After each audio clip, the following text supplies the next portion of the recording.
What's up, everybody? So far these are my first impressions for the new A7 IV. See if this zooms in. There it goes. So far it's been pretty good, man. I mean, I really can't complain too much about it. Everything that I've been thinking about, it's doing pretty well. I mean, everything in it is just great. This is the best part. Check this out right here. It doesn't make the flapping sound anymore that people have with the A7 III or any other models that makes the noise when you're moving around. It's like super tight, so they fixed that. That's a super improvement. Let me see if I can get the connection for this real quick. Not the connection, sorry. Let me open up all the side ports. So there you go. This is another improvement. Look at all that. Full HDMI, headphone, mic, USB-C, micro HDMI. Pretty dope. And then tilting screen. So first impression so far, I think the grip is amazing. Like super thick. Like you can feel it. I wish I had my friend's A7 III. We were comparing them. This one's slightly better for the grip, so a little bit more girthy. Definitely way better than the A7C. A7C was by far the worst grip ever, in my opinion, even though it's the first full frame or a small form factor full frame that they had from Sony. So like right now, I'm currently recording with the A6600 with the Sigma 16mm 1.4. Again, this is still my favorite APS-C camera.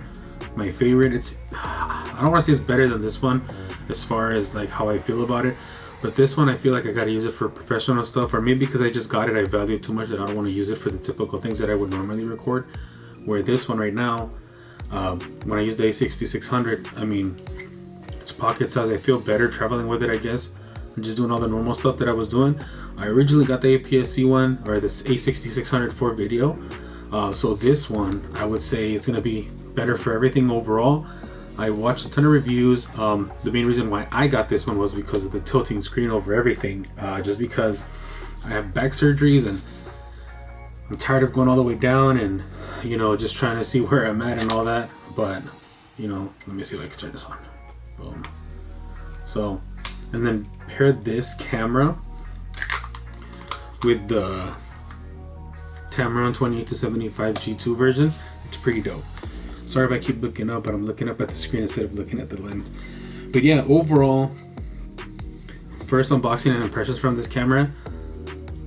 If you were someone deciding to switch to Sony from a Canon, I would 100% say switch to this. If you already have an R5 and an R6, I would say no, just stick with what you have. You're more than fine. It's great for both. But this is hands down the best hybrid camera for sure.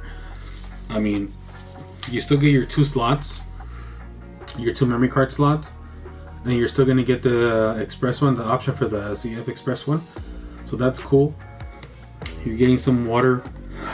It can handle, a lot of them advertise it can handle any type of water and all that, but I just say don't do it in general. Maybe a little light rain is cool, but also make sure this the hot shoe portion of it is covered.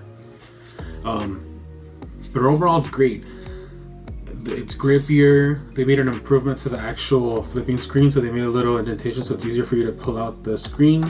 For the A7S III didn't have it really well, but this is like a big one for me. This right here, just for the side straps, this right there is just not gonna make any noise, so that's super cool. You don't have to remove those. I used to remove them from all of them, including the current one that I'm recording on right now. But yeah, overall great, super good grip, much more improved. The A7 III grip was really well, but this one's even better. The record button, so they're bringing that over from the A7S III. That's another cool thing. And keep in mind, I'm just an amateur photographer, but like, dude, I used to be a Canon person. I had the T3i, no, was it T4, T6, T6i, 60D, 70D. I had all of those. I even had a Canon 5D Mark IV. That one was way better in grip too, I would say, just 'cause it's super like thick. But this one, I would say this is like right there. And it's Sony, so it's good for video, pictures. 33 megapixels, massive improvement. But overall, just first unboxing and impressions on this, this is amazing. I can't say anything like that's bad about this at all. I think it's great. Some people are complaining about the heating issues with the pre-production models. It felt to get kind of hot in this area a little bit, not so much, and that was only in 4K. I've tested it a little bit, but not so much. But overall, great camera. Like, I can't say enough about it. But like I said before, is this worth it? 100% best camera so far. So, thank you guys for watching. Peace.